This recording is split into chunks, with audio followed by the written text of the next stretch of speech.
Waan gaarii ta'e tokkoof namatti gaafa dubbattu namni dogoggora kee eega. Waaqayyo garuu dogoggora kee otoo hin taane fedhii keessa keetii ilaala. Takka takka utumaati nama barbaaddu namni si hin barbaadu.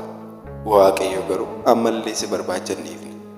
Kanaafuu Waaqa si barbaadu duukaa otoo buutee inni si hin barbaanne hundumtu amma mogoleen isaa jal'atutti baddaaf gammoojjii keessa jooree jawwaree qorichaaf si barbaada ture. Sila takka takkasii utumaati nama jaallattu namni si hin jaallatu ta'a. Waaqayyo garuu amma har'aatti ija jaalalaan si ilaalaa jira.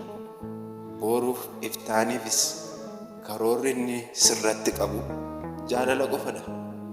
Kanaafuu atis Waaqa akkas si jaallatu kana onnee kee guutuu otoo isa jaallatte inni si jibbee ture hundumtu jechan ittiin si ibsu kana caala dhugumatti onnee irraa si jaallata ture.